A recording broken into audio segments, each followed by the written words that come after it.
యోబు గ్రంథము 27వ అధ్యాయము 5వ వచనం 2వ భాగము మనం అందరం కలిపి చదువుకుందాం. పేజీ సంఖ్య 439 పాత నిబంధనలో.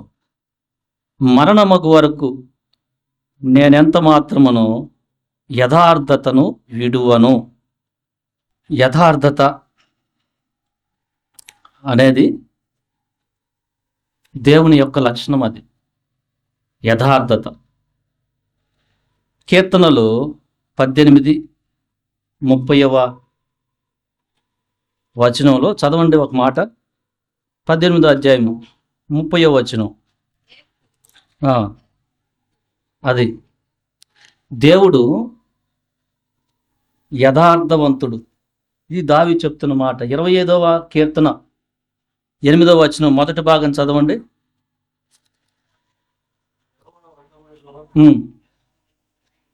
అది దేవుని పిల్లలుగా మనం యథార్థంగా ఉండాలి. యెహోవా ఉత్తముడు, యథార్థవంతుడై ఉన్నాడు.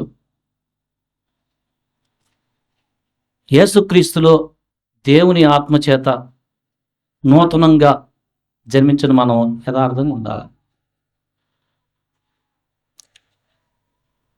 యథార్థత హృదయానికి చెందింది. యథార్థతలో అసత్యం ఉండదు, కపటం ఉండదు. హృదయంలో నిజం ఉంటుంది. యథార్థవంతుల్ని దేవుడు రక్షిస్తాడని ఉంది లేఖనంలో. ఫర్ ఎగ్జాంపుల్ కీర్తనలు 7వ అధ్యాయము 10వ వచనం చదవండి. కీర్తనలు 7:10.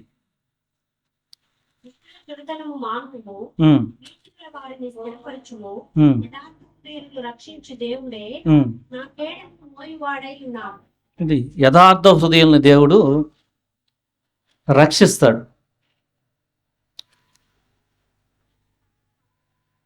యథార్థత అంటే ఇప్పుడు నా పరిస్థితి ఏంటి, అది భక్తిలో అవ్వచ్చు, లేకపోతే ధనం విషయంలో మనం ఎలా ఉంటామో అవ్వచ్చు.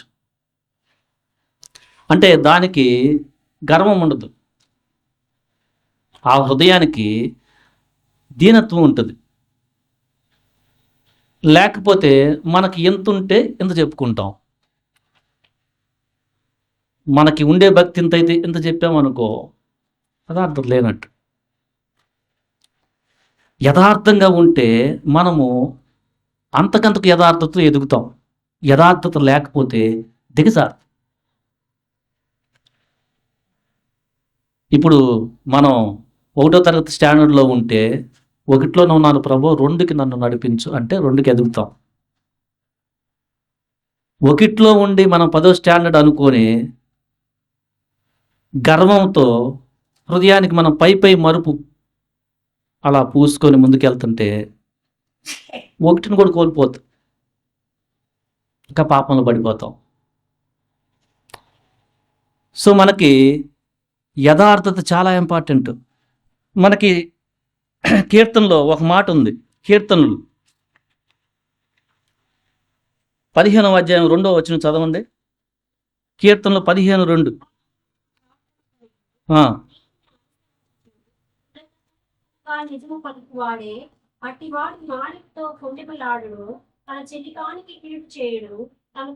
సరిపోతుంది. యెహోవా మొదటి వచనం, నీ గుడారములో అతిథిగా ఉండదగిన వాడెవడు, దేవుని పరిశుద్ధత ముందు నిలవదగిన వాడెవడంటే ఇక్కడ బలాన్ని బట్టి అతిశయించేవాడు కాదు. ఈ బలం ఏంటంటే వృద్ధాప్యం ఉండదు. ఇక్కడ జ్ఞానాన్ని బట్టి అతిశయించేవాడు కాదు. ఎవడుంటాడంటే యథార్థత. నేను పాపిని ప్రభువా, నీ కృపను బట్టి నీ రాజ్యానికి వచ్చాను, ఏ మంచి లేదు అని చెప్పేవాడు. ఇక్కడ యథార్థమైన ప్రవర్తన కలిగిన వాడు ఖచ్చితంగా నీతిని అనుసరిస్తాడు. ఎందుకంటే అవినీతి చేస్తా యథార్థంగా ఉండటం అసాధ్యం. నీతి యథార్థత కలిసి వెళ్తాయి. నీతి యథార్థతకి లింక్ ఉంది. యథార్థత ఉండేవాడు లింక్ ఉంటాడు. ఒకరిని అబద్ధం మోసం చేస్తా యథార్థంగా ఉండలేము.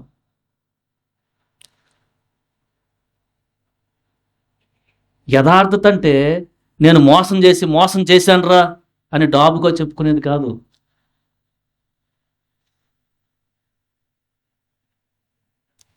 రిపెంట్ అయ్యి, ఏంటంటే నా పరిస్థితి, నేను ఈ పరిస్థితిలో నన్ను మోసం చేసే స్థితిలోని తన పరిస్థితి దేవుడి మీద ఒప్పుకొని విడిచిపెట్టేవాడు యథార్థవంతుడు. కొంతమంది కూడా కొట్టానని చెప్తే అది యథార్థత కాదు, రాంగ్ అర్థం చేసుకో. యథార్థతలో రిపెంటెంట్ హృదయం ఉంటుంది, యథార్థతలో నీతి ఉంటుంది.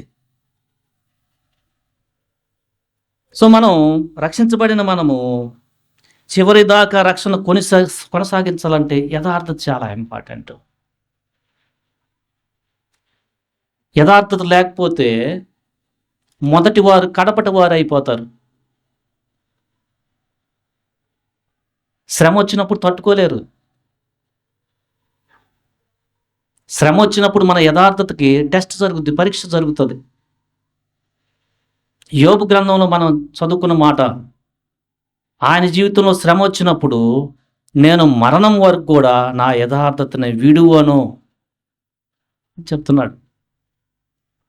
ఆయన జీవితంలో శ్రమ వచ్చింది, 10 మంది పిల్లలు చనిపోయారు, ఆస్తి పోయింది, దేవుడు అన్యాయం చేశాడని అనలా. సో మన జీవితంలో ఆశీర్వాదం ఒక సమయంలో ఉంటూ సడన్గా కొంత శ్రమ వల్ల కొంత లాస్ అయ్యామనుకో, మనకి యథార్థ పరీక్ష జరుగుతుంది. ఆ తర్వాత ఆయనకి అనారోగ్యం వచ్చింది, భార్య నుంచి కూడా సపోర్ట్ రాలా, ఒక్కడే యథార్థతని కొనసాగించాల్సిన సమయం వచ్చింది. సో మన జీవితంలో యథార్థతని కాపాడుకునేటప్పుడు కొన్నిసార్లు ఎవరుండరు, మనము ప్రభువుని బట్టి యథార్థత కాపాడుకోవాలి. ఆ తర్వాత పరిస్థితులు సెటరేట్ అయిపోతాయి, కానీ ఆ సమయంలో, శ్రమ సమయంలో మనం యథార్థంగా ఉండాలి. యథార్థత మనల్ని ఏంటంటే మహిమ నుంచి అధిక మహిమలోకి నడిపిస్తుంది, ఎదుగుదల వస్తుంది. దాంట్లో యేసుప్రభు వారి దగ్గరకి వచ్చిన వారిలో నతనయేలు గురించి యేసుప్రభు ఈ మాట పలికారు. యోహాను సువార్త 1వ అధ్యాయము 46, 47 వచనాలు చదువుకుంటే, అందుకు నతనయేలు, నజరేతులో నుండి మంచిదేదైనా రాగలదా అని అతన్ని అడుగగా, వచ్చి చూడమని ఫిలిప్పు అతనితో అనెను. యేసు నతనయేలు తన వద్దకు వచ్చుట చూచి, ఇదిగో ఇతడు నిజముగా ఇజ్రాయేలీయుడు, ఇతని యందు ఏ కపటము లేదని అతని గురించి చెప్పాను. ఇక్కడ నతనయేలుకి కపటం లేదు, తనకున్న ఫెయిత్, అప్పట్లో ఫెయిత్ లేదు ఆయనకి, అప్పట్లో ఆయనకి ఫెయిత్ లేదు. ఫిలిప్పు పిలుస్తుంటే ఫిలిప్పు యేసుప్రభుని వచ్చి చూడంటే, ఏంటబ్బా నజరేతులు ఏమన్నా వస్తుందా, ఏంటంటే ఆయన హార్ట్ని దేవుడు చూసి, నువ్వు రామ్మా, నువ్వు కపటం లేనివాడు, ఇజ్రాయెల్ ఇతని కంటే ఇతను కపటం లేనివాడు అని చెప్తున్నాడు. ఆ తర్వాత ఇంప్రూవ్ అయ్యాడు, వచ్చి చూసిన తర్వాత చాలా ఇంప్రూవ్ అయ్యాడు. కొంతమంది ఈయన్నే బర్తలోమయ అని చెప్తారు, బర్తలోమయ పేరు ఇదే అని చెప్తారు. మన జీవితంలో యథార్థత చాలా ఇంపార్టెంట్. తర్వాత కొంతమంది చాలా యథార్థంగా, మార్కు సువార్త 8వ అధ్యాయంలో ఒక గుడ్డివాడు చాలా యథార్థంగా ఉన్నాడు. మనకి 22వ అధ్యాయం నుంచి 26 అధ్యాయాల్లో, అంతటి వారు బెత్సైదాకు వచ్చిరి. అప్పుడు అక్కడి వారు ఆయన యొద్దకు ఒక గుడ్డివాని తోడుకొని వచ్చి వాని ముట్టవలనని ఆయన వేడుకొనిరి. ఆయన ఆ గుడ్డివాని చెయ్యి పట్టుకొని ఊరి వెలుపలికి తోడుకొని పోయి వాని కన్నుల మీద ఉమ్మి వేసి వాని మీద చేతులుంచి నీకేమైనా కనపడుతున్నదా అని అడిగి వాడిని అడగగా వాడు చాలా యథార్థంగా సమాధానం చెప్పాడు. వాడు కన్నులెత్తి మనుషులు నాకు కనబడుతున్నారు, వారి చెట్ల వలె నుండి నడుచుతున్నట్లుగా నాకు కనబడుతున్నారు అంటే ప్రభు రెండోసారి ముట్టాల్సి వచ్చింది. అంతటా ఆయన మరలనే మాట గుర్తుపెట్టుకుని తన చేతులు వాని కన్నుల మీద ఉంచగా అప్పుడు వాడు తేరి చూచి కుదర్చబడి సమస్తము తేటగా చూడసాగాను. ఏమన్నా కనిపిస్తుందా అబ్బాయి అంటే క్లారిటీగా చెప్పాడు. చెట్ల కొద్ది కనిపిస్తుంది, చెట్టులా కనిపిస్తుంది అని చెప్తే ప్రభు మళ్ళా దర్శించారు. మళ్ళా ఆయన మరలా తన చేతులు వాని కన్నుల మీద ఉంచుతూ ఇప్పుడు సమస్తం చక్కగా చూస్తున్నాడు. సో మన భక్తి జీవితంలో కూడా మనం ఎంత ఉన్నాం అనేది మన నీతి విషయంలో, సమాధానం కాపాడుకునే దాని విషయంలో, కోపాన్ని కంట్రోల్ చేసే విషయంలో ఎలా ఉన్నామని కరెక్ట్గా ప్రభువుకి ప్రజెంట్ చేస్తే ఆయన మళ్ళా దర్శిస్తాడు కృపచేత. ఇంప్రూవ్మెంట్ ఉంటుంది. లేదనుకో అక్కడే ఉండిపోతాం. కొన్నిసార్లు మనుషుల్ని మనం సంతోష పెట్టాలని మనం యథార్థత కోల్పోవచ్చు. మనకు చాలా ఇంపార్టెంట్ యథార్థత. ఆయన మనం యథార్థంగా ఉంటే దావీదు చెప్తున్నాడు, ఆయన యథార్థవంతులు ఎలా యథార్థంగా ఉంటాడని చెప్తున్నాడు. దేవుడు కూడా యథార్థంగా హెల్ప్ చేస్తాడు. అది దేవుని యొక్క న్యాయము జరిగే పరిస్థితి అలా పనిచేస్తే మనం యథార్థంగా ఉంటే ఆయన యథార్థంగా మనకు హెల్ప్ చేస్తాడు. ఈ మాటలు మనం కీర్తనలు 18లో చూస్తాం. ఆయన యథార్థ హృదయంగా యథార్థంగా ఉంటాడు. యథార్థవంతులు ఆయన ముఖ దర్శనం చేసుకుంటారంట. 11వ కీర్తన చివరిలో కనిపిస్తుంది. మనం దేవుని యొక్క హార్ట్ని గమనించాలనంటే మనకు హృదయంలో కల్మషం లేని సాక్షి చాలా ఇంపార్టెంట్. అది యథార్థత వల్ల వస్తుంది. లేకపోతే అలా లోపల మనకి పాపం ఉండి పైపైన మెరుగేసుకున్నట్టు ఉంటుంది. యథార్థత ఉంటే మనం ఆయన ముఖ దర్శనం చేస్తామంటే దేవుని యొక్క లక్షణాలు మనకి ఎప్పుడు కూడా మన కన్నుల ముందు ఉంటాయి. దేవుని భయం మనకు వస్తుంది. మన జీవితంలో యథార్థత చాలా ఇంపార్టెంట్. పౌలు అంత గొప్పవాడు. ఈ మాట అంటానికి ఆయన సిగ్గుపడలా. నేను విశ్వాసాన్ని కాపాడుకున్నానయ్యా. ఎంత యథార్థమైన మాట అది. ఆయన అంత పరిచయం చేసి ఆ మాట అంటే అదేంటి నువ్వేంటయ్యా విశ్వాసం కాపాడుకోవడం అని అనుకోలా. ఆయన చెప్పిన మాట 2 Timothy 4:8 నేను పరుగు ముగించాను, విశ్వాసాన్ని కాపాడుకున్నాను. ఎందుకంటే ఆయన జీవితంలో చాలా చాలా పరిస్థితులు వచ్చినాయి. చాలా పరిస్థితులు ఏంటంటే సువార్త చెప్తుంటేనే వచ్చినాయి. కొరడా దెబ్బలు, ఒకటి తక్కువ 45 సార్లు, బట్టలు లేనితనం, దిగంబరత్వం, పడవల్లో వెళ్ళటం, సహోదరుల నుంచి అన్యాయం, కపటం, వీటిలన్నిటి నుంచి తప్పించుకొట్టు చివరికి ఆయన చెప్పిన మాట, తిమోతి నేను విశ్వాసాన్ని కాపాడుకున్నాను, నాకు నీతి కిరీటం ఉంది అని చెప్తున్నాడు. సో మనం చాలా చాలా జాగ్రత్తగా మనం యథార్థత కాపాడుకోవాలి. మనం సాక్ష్యం చెప్పేటప్పుడు ఎక్కడన్నా లేనిపోయిన మాటలు చెప్పకూడదు. ఎవరి ముందన్నా మనం సాక్ష్యం చెప్పేటప్పుడు మనకు చాలా యథార్థత చాలా ఇంపార్టెంట్. జనరల్గా మనుషుల్ని ఇంప్రెస్ చేయాలని లేనిపోయి చెప్పేస్తాం. దానివల్ల మనకి అసమాధానమే వస్తుంది. అదే యథార్థవంతులు, దేవుడు నన్ను ఎట్లా టచ్ చేశాడు, ఆ మాట చాలా చక్కగా చెప్తారు. యథార్థత చాలా ఇంపార్టెంట్. మనం మనుషుల దగ్గరికి పోయి పెద్ద పెద్ద ఆహ్, భక్తుడినని అనిపించుకోవడం కంటే ఆయన కనపరుస్తాడు, అది వేరు. మనం నిజంగా ఎంతుంది నా భక్తి? ఈ పరిస్థితిని, ఒకరిని క్షమించే తత్వం ఎంతుంది నాలో? ఈ పరిస్థితి వచ్చిందిప్పుడు, లేఖనం క్షమించమని చెప్తా ఉంది. వెంటనే ప్రార్థనలోకెళ్ళటమే. ప్రభు కోపమొస్తుంది. ఏంటి ఈ పరిస్థితి? అది యథార్థత. అప్పుడు చేయమంటది. లేకపోతే తగువులాటకెళ్ళిపోతావు అంతే. యథార్థత ఉండదు. సో, యథార్థత చాలా ఇంపార్టెంట్. మన జీవితంలో రక్షించబడిన తర్వాత కొన్ని దినాలు నెమ్మదిగా ఎళ్తాయి. ఒక టెస్ట్ వస్తది. ఒక శ్రమ రూపంలో. అదేదైనా అవ్వచ్చు. మనకి అనుమతించబడిన యోబులాగా అనారోగ్య సమస్య అవ్వచ్చు. మనకేదో తీరని సమస్యలాగా కనిపిస్తుంది అవ్వచ్చు. ఆ సమయంలో మన యథార్థతను కోల్పోయే అవకాశం ఉంది. ఎందుకంటే అపవాది చాలా శోధిస్తుంటాడు. ముందంతా చాలా హ్యాపీగా ఉంటాం. ఎందుకంటే అలాంటి పరిస్థితి రాలేదు.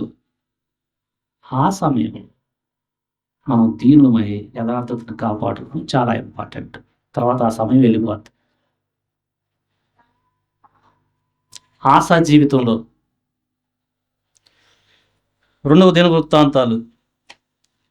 దినవృత్తాంతాల్లో ఆస 15వ అధ్యాయం 17. ఇది ఆయన మొట్టమొదటి 36 సంవత్సరాలు, దాదాపు 35 సంవత్సరాలు అలా ఉన్నాడు. మీరు 19వ వచనం చూడొచ్చు. 17వ వచనం ఇలా ఉంది. ఆస ఒక మంచి రాజు. ఆయన మంచి రాజు. యెహోషాపాతు వాళ్ళ ఫాదరు. దేవుడి కోసం చాలా కష్టపడ్డాడు. చాలా నెమ్మదిచ్చాడు దేవుడు. ఆసా ఉన్నత స్థలములను ఇజ్రాయెల్లో నుండి తీసివేయలేదు గాని ఇతడు బ్రతికిన కాలమంతయు ఇతని హృదయం యథార్థముగా ఉండెను. 19వ వచనంలో గొప్పగా వర్ధిల్లాడు. చాలా వర్ధిల్లాడు ఆయన. ధనపరంగా చాలా వర్ధిల్లాడు. చాలా నెమ్మది.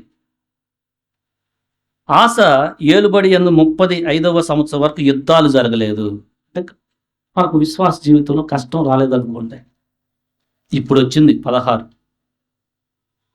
16వ అధ్యాయంలో ఆసా ఏలుబడి 36వ సంవత్సరంన ఇజ్రాయేలు రాజైన బెయేష యూదా వారి మీద దండెత్తి బయలుదేరి యూదా రాజైన ఆసా యుద్ధకు రాకపోకలు జరగకుండానట్లు రామాను కట్టింపగా ఇతనికి జీవితంలో వచ్చింది ఇప్పుడు. ఎందుకంటే ఆ కాలంలో ఇజ్రాయేలు రాజ్యానికి, యూదా రాజ్యానికి పడదు. చీలిపోయిన తర్వాత వాళ్ళ మధ్యలో యుద్ధాలు. ఆస యూదా రాజు. ఆ సమయంలో బయేష ఇజ్రాయెల్ రాజు. ఆయన వచ్చాడు. ఈ సమయంలో ఆస ఏం చేశాడంటే డబ్బులు తీసుకెళ్ళి ఈజిప్ట్ ఆయన తెచ్చుకుంటాం, ఈజిప్ట్ సహాయంతో వెళ్తాము అనుకున్నాడు. సిరియా రాజు. మనం చూస్తే 16వ అధ్యాయము ఆయన ఏం చేశాడంటే తడబడ్డాడు. ఆసా యెహోవా మందిరమందును రాజనగరునందు ఉన్న బొక్కసములలోని వెండి బంగారములు తీసి దమస్కులో నివాసము చేయు సిరియా రాజుకు ఈయనకి డబ్బులిచ్చి ఈయన సహాయంతో ఇజ్రాయెల్ రాజును గెలవాలనుకున్నాడు. ఆఫ్ కోర్స్ అక్కడ అయిన తర్వాత వాళ్ళు వెళ్ళిన తర్వాత ఏం జరిగిందంటే, ఇక్కడ 5వ వచనం చదివితే బయేష అది విని రామాను ప్రాకారంతో కట్టించటం మానివేసి తాను చేయుచున్న పని చాలించను. కొంతవాటికి ప్రమాదం పోయినట్టే కనిపించింది. తర్వాత వచ్చాడు దీర్ఘదర్శి హనాని 7వ వచనంలో. ఏంటో ఎలా చేసావు? 9వ వచనంలో చెప్తున్నాడు, తన ఎడల యథార్థ హృదయం గల వారిని బలపరచుటకై యెహోవా కనుదృష్టి లోకమందంతట సంచారము చేయుచున్నది. ఈ విషయమందు నీవు మతి తప్పి ప్రవర్తించితివి కనుక ఇది మొదలుకొని నీకు యుద్ధములే కలుగును. టెంపరరీగా గెలిచాడు ఆయన. అంటే గెలవటం అంటే ఆయన దగ్గరికి వచ్చిన బయలుదేరి తిరిగి వెళ్ళాడు. కానీ నెక్స్ట్ ఒక వార్నింగ్ పడింది, నీకు యుద్ధాలే జరుగుతాయి. ఎందుకంటే యథార్థంగా ఉంటే దేవుడు బలపరుస్తాడు. అక్కడ మంచి మాట ఉంది మనకి, తన ఎడల యథార్థ హృదయం గలవారిని బలపరిచే దేవుడు. బలపరచుగా యెహోవా కనుదృష్టి లోకమంతా సంచారం చేస్తుంటది. కానీ నువ్వు ఈ విషయంలో సిరియా రాజు మీద ఆధారపడ్డావు, నీ సొంత బలం. ఎందుకంటే నీకు చాలా డబ్బులు వచ్చినాయి. ఇప్పుడు డబ్బులు వచ్చిన తర్వాత నువ్వేమనుకున్నావు అంటే, ధనంతో నేను ఈ పరిస్థితిని అధిగమించుకోని అనుకుంటున్నావు. ఇది యుద్ధాలే అని చెప్పాడు. ఇక్కడ రిపెంట్ అవ్వాలి. ఏం చేయాలి? ఆశ ఏం చేయాలా? రిపెంట్ అవ్వాలి. కొన్నిసార్లు మన జీవితంలో అలాంటి పరిస్థితి వస్తే పశ్చాత్తాపడి ప్రభు పాదాల దగ్గర పడితే ఆయన కనికరించవచ్చు. ఆశ అట్లా చేయలే. ఏం చేశాడంటే, ఆయన రాజు కదా, బలాన్ని వాడాడు. 10వ వచనం, ఆ దీర్ఘదర్శి అట్లు ప్రకటించినందుకు ఆశ అతని మీద కోపగించి రౌద్రము చూపి అతనిని బందీ గృహములో వేశాను. ఇదియు కాక ఆ సమయం అందే ఆశ జనులలో కొందరిని బాధపరిచాను. ఇది ఆయన పరిస్థితి. ఎట్లా అయింది చూడండి. అంటే తన హృదయం యథార్థత లేదు అని ఒక దీర్ఘదర్శి, అంటే ఒక ప్రవక్త చెప్తే, హనాని అనే ప్రవక్త అక్కడ రిపెంట్ అవ్వాలి. ఆయన దావీదు ఏం చేశాడు? నువ్వు పాపం చేసావని నాతాన్ చెప్పినప్పుడు రిపెంట్ అయిపోయాడు. నాతాన్ని ఆయన ఎప్పుడు బందీలు పెట్టేయచ్చు. దావీదు అలా చేయాలి. అందుకుని దావీదు గురించి రాయబడి ఉంది, దావీదు బత్షెబా విషయంలో తప్పితే మిగతా అన్నింటిలో కూడా యథార్థంగా ఉన్నాడు అన్నాడు. రిపెంట్ అయ్యాడు. ఈయన అట్లా చేయాల. ఆశ ఏం చేశాడు? బందీ గృహంలో వేశాడంట. కొంతమందిని బాధపరిచాడని ఉంది. ఆ తర్వాత 12వ వచనంలో 39వ సంవత్సరం పాదాలు ఒక పుండు వచ్చింది, జబ్బు పుట్టి తాను బహుబాధపడినను ఆ విషయంలో అతడు యెహోవా వద్ద విచారణ చేయలేదంట. డాక్టర్స్ దగ్గరికి వెళ్ళాడంట. ఇది ఆయన పరిస్థితి. గొప్ప రాజు 35 years దాకా నెమ్మదిగా అంత బంగారము అంతా చాలా హ్యాపీగా 36వ సంవత్సరంలో ఒక టెస్ట్ వచ్చింది. ఆ సమయంలో దేవుని నమ్ముకోకుండా ఆల్రెడీ ఉన్న ధనాన్ని వాడుతున్నాడు. సో మన జీవితంలో కూడా కొంత మనకి బాగా ఆశీర్వదించారనుకో, నెమ్మదిగా వెళ్ళిపోయింది అనుకో, ఒక సమయం వస్తుంది. ఆ సమయంలో మనం కొన్నిసార్లు తడబడవచ్చు.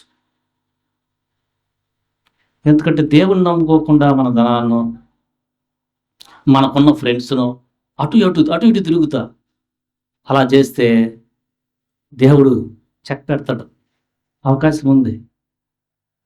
ముందు దేవుడి దగ్గరే ఎంక్వైరీ చేయి. అది ఆశ చేయలేకపోయాడు. అట్లీస్ట్ హనాని చెప్పిన తర్వాత కూడా తను రిపెంట్ అయితే యథార్థత కాపాడుకుంటున్నట్టే. అది కూడా చేయలే. బందీలు వేసాడు. ఎందుకంటే తన యొక్క అధికారం చూపెట్టాడు. ఆయనకు మంచి చెప్తే అధికారం చూపెట్టాడు. జాగ్రత్త, యథార్థత కోల్పోయిన అప్పుడు మనకు ఆటోమేటిక్ గర్వం వచ్చేస్తుంది. మనం దాన్ని ప్రదర్శించే దాంట్లో దానితో గెలవాలనే మనం ఉపయోగించే అవకాశం ఉంది. నాకు చాలా దీనత్వం అవసరం. అంతేకాదు, కొంతమందిని కూడా బాధపరిచాడంట. చివరికి తనకు జబ్బు వచ్చినా కూడా పాదాల దగ్గర పుండొచ్చిన దేవుని దగ్గర, యెహోవా దగ్గర విచారణ చేయకుండా దగ్గరికి వెళ్ళాడు. అలా యాన్ చేశాడు. మొట్టమొదట బాగున్నాడు, చాలా బాగున్నాడు, మంచి రాజు కూడా. చివరికి యథార్థత కోల్పోయినట్టుగా కనిపిస్తున్నాడు. సో మన జీవితంలో యథార్థత చాలా ఇంపార్టెంట్. మనకు సొలొమోను మంచి జ్ఞానే. మొదటి రాజుల్లో 11వ అధ్యాయంలో సొలొమోను సొలొమోను వృద్ధుడైనప్పుడు 4వ వచనం చదవండి. ఉమ్, ఉమ్, చెప్పగా ఆ, వలె అతని హృదయము దేవుడైన యెహోవా ఎడల యథార్థము కాకపోయెను. ఇది ఆయన గురించి చివరికి. సొలొమోను స్టార్టింగ్ ఎంత మంచివాడుగా ఉన్నాడు. ఆయన దేవుడు ప్రత్యక్షం అయితే దేవుడు అన్నాడు, నువ్వు ఐశ్వర్యాన్ని ఘనతను కోరుకోలేదు, జ్ఞానాన్ని అడిగావయ్యా అంటే అప్పుడు చాలా తక్కువ మనసు ఉంది. తర్వాత రాజ్య ప్రభావం చాలా ఎక్కువైతే ఆయన 3వ వచనంలో లేకపోతే కొద్ది పైన, అయితే రాజైన సొలొమోను ఫరో కుమార్తెను గాక ఆ జనులలో ఇంకా అనేక మంది పరస్త్రీలను మోహించి కామాతుర గలవాడై వారిని ఉంచుకొనుచు వచ్చెను. అతనికి 700 మంది రాజకుమార్తెలైన భార్యలను 300 మంది ఉపపత్నులను కలిగి ఉండిరి. అతని భార్యలు అతని హృదయమును తిప్పివేసిరి. ఇది ఆయనకు వచ్చింది. ఈయనకి శరీరం కంట్రోల్ చేసుకోవటం ఇబ్బంది. పరస్త్రీలను చాలా మందిని మోహించి దాదాపుగా 700 మందిని ఆయన భార్యలుగా 300 మంది ఉపపత్తులుగా ఉంచుకొని విగ్రహారాధకులా కాదా, ఇదేం లేదు, ఏం చూడలేదు. చివరికి వాళ్ళు వచ్చి ఈయన్ని నిజ దేవుడి నుంచి తొలగించేశారు. ఎందుకంటే రా పోతాం బా, ఆ కొండ మీద దూరం వేస్తాం మా దేవత అంటే ఓకే, సంతోష పెట్టాలి కదా. పోయాడు. చివరికి ఎలా అయ్యాడంటే దేవుడు చెప్తున్నాడు యథార్థంగా లేదు. మనం సొలొమోను అష్టారోతు అను సీదోనీయుల దేవతను, మిల్కోము అను అమ్మోనీయుల హేయమైన దేవతను అనుసరించి నడచడం. అసలు ఊహించుకుంటామా? గొప్ప జ్ఞానే. సామెతల్లో ఎక్కువ శాతం ఆయన రాసినయే. చివరికి దేవుని యందు భయం పోయింది. మన జీవితంలో చాలా చాలా చాలా జాగ్రత్తగా ఇంపార్టెంట్. ఈ పరిస్థితి ఎట్లా వచ్చిందంటే, మొట్టమొదట వాళ్ళ భార్యలో ఎవరన్నా ఒకరు ఫస్ట్ అడుగుంటారు. ఎందుకంటే అజ్ఞానం వల్ల చేసుకున్నాడు. ఫస్ట్ అక్కడే చేసుకోకూడదు. ఎవరో అడిగినప్పుడు మొహమాట పడ్డాడు కదా, ఇల్లొద్దాంబా అయిపోయింది. తర్వాత ఆ వేలల్లో ఆ 100ల్లో ఉన్న భార్యలు ఇంకొకరు అడిగినప్పుడు ఇంకొకరు అష్టారోత్ మిల్కో అనుసరించాడంట. సామెతల్లో ఆయన చెప్పిన మాటలు యెహోవా యందు భయభక్తులు. చివరికి ఆయన జీవితం ఏమైంది? దేవుడు అన్నమాట యథార్థతను కోల్పోయాడు. మన బలలో పాలు పంపులు పొందుతున్నాం. మనం చెక్ చేసుకుందాం. మన జీవితంలో యథార్థత ఎలా ఉంది? యథార్థత చాలా ఇంపార్టెంట్. కొంతమంది చాలా బాగా భక్తి చేస్తున్నామని అసలు నీతిగా ఉండరు. అలా ఉండి ప్రభువా అనే అంటే నిన్ను ఎరగను అంటాడు. చాలా జాగ్రత్త. నువ్వు భక్తిలో కనిపిస్తున్న స్వస్థత వరాలు చేసి ఉండొచ్చు, ప్రవచించడం చేసి ఉండొచ్చు, అద్భుతాలు జరిగి ఉండొచ్చు. నువ్వు యథార్థతతో నీతిని అనుసరించకపోతే బీ కేర్ఫుల్. అంత వ్యర్థం. మనం ఎంత చదువుకున్నా, ఎంత బైహార్ట్ చేసినా మన హృదయంలో యథార్థత లేకపోతే చాలా కేర్ఫుల్గా జాగ్రత్త పడాలి. అది చిన్న స్టార్ట్ అయ్యే సమయంలోనే ఆ యథార్థత పోతుంది. ఎవరన్నా ఏంట్రా రాలేదు అంటే వెంటనే మనకి ఏదో ఒకటి చెప్పేయటం కొంతమంది, అంటే అబద్ధం వచ్చేస్తుంది. రక్షణ పొంది బాప్టిజం పొందుతున్న వ్యక్తులు కూడా ఏంటమ్మా నీ పరిస్థితి, ఏంటి రాలేదు, వెంటనే ఏదో ఒకటి చెప్పేస్తాను. ఒకవేళ అట్లా ఆ పరిస్థితిలో ఉంటే చాలా జాగ్రత్తగా ఉండు. యథార్థత లేదని ఒప్పుకో. నువ్వు చెప్పిన వ్యక్తి తెలియకపోవచ్చు. నిజమే అనుకుంటాడు వాడు. యథార్థత చాలా ఇంపార్టెంట్. యథార్థతలో సత్యం ఉంది, కపటము లేని తనం ఉంది. మనకు సామెతల్లో ప్రేమగా చెడుగల హృదయము, కపటంతో కూడిన మాటలు చాలా రాంగ్ అని ఉంది. మనకి ఆ మాట 26, 23 చదవండి. సామెతలు 26వ అధ్యాయం 23. ఉమ్, ఉమ్, ఉమ్. హృదయం ఏమన్నా చెడు, పైకి ఏమన్నా ప్రేమ కలిగిన మాటలు. చాలా రాంగ్ అది. యథార్థ హృదయానికి సంబంధించింది.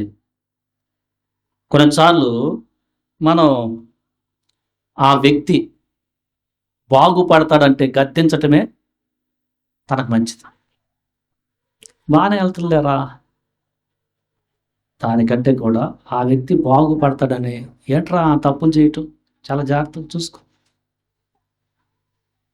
మంచిది అది. నిజమైన స్నేహితుడు కొన్నిసార్లు రైట్గా చెప్తాడు. ఎందుకంటే ఇంకా ఆల్రెడీ ఇబ్బందిలో ఉన్నాడు, ఇంకొంచెం ఎవరు చెప్పేవాళ్ళు లేరు, ఆ ప్రేమతో గట్టిగా చెప్తాడు. అది యథార్థతే, అది మంచిది. దానికంటే అంత బాగానే ఉందిలేరా, నీకేంట్రా అనే ఫ్రెండ్స్ ఉంటారు కొంతమంది. నీకేంట్రా అని మళ్ళా అప్పులున్నా కూడా ఊరినే ఇంకొద్దిగా అప్పులు చేపిస్తూ ఉంటారు, పైకి మాట్లాడతా. బీ కేర్ఫుల్గా ఉండవు. నీకు యథార్థమైన ఫ్రెండ్ ఎవరు నువ్వు గమనించుకో ముందు. మనం ఆరాధించే దేవుడు యథార్థవంతుడైన. మనం యథార్థంగా జీవిస్తే ఆయన మనల్ని రక్షిస్తాడు. ఎందుకంటే ఆపదలు కొన్ని వస్తాయి, రావచ్చు. ఆయన యథార్థవంతులు రక్షిస్తాడు. యథార్థవంతుల ప్రార్థన ఆయన.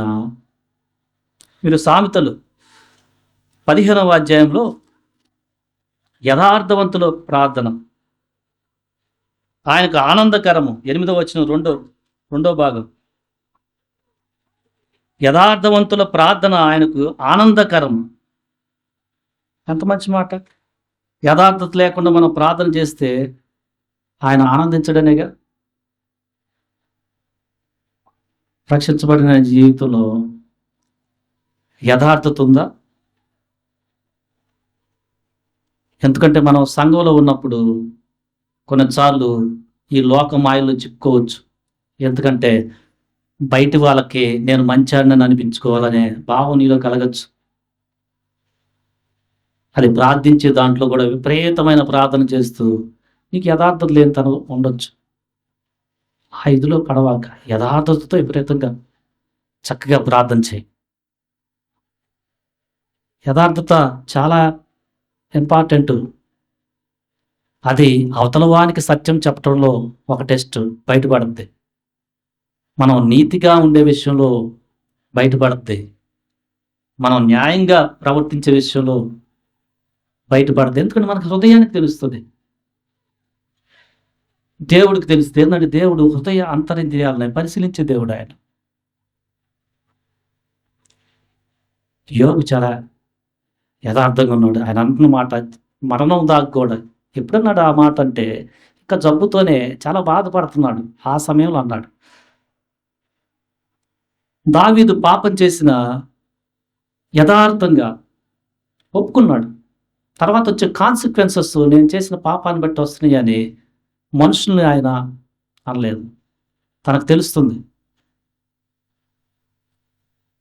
మన జీవితంలో యథార్థతలో పడిపోయినా మన పశ్చాత్తాపడి మన రివైవ్ అయితే దేవుడు బ్లెస్ చేస్తాడు. దేవుడు క్షమించే దేవుడు. అయితే ఆశ ఉన్నాడు. తనకు వార్నింగ్ వచ్చింది. నువ్వేంటి ఇలా ప్రవర్తించావు, దేవుడు నమ్ముకోలేదంటే తన యొక్క అధికారాన్ని వాడాడు. నాకు చెప్తావని ఆయన జైల్లో పెట్టాడు. కొంతమందిని బాధపరిచాడు. చివరికి ఎలా అయిందంటే పరిస్థితి, దేవుని దగ్గర విచారణ చేయాలో జబ్బు వచ్చినా కూడా సొలొమోను చూసాం, మంచి జ్ఞాని, చాలా మంచి జ్ఞాని.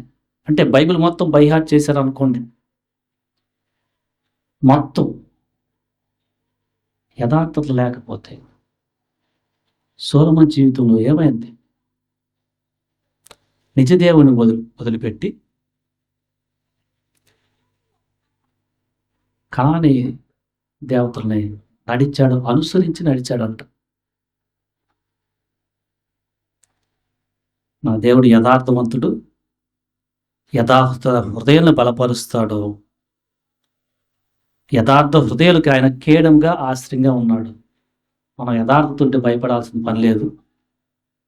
మన తరపున ఆయన యుద్ధాలు చేస్తాడు. ఆ శ్రమ సమయంలో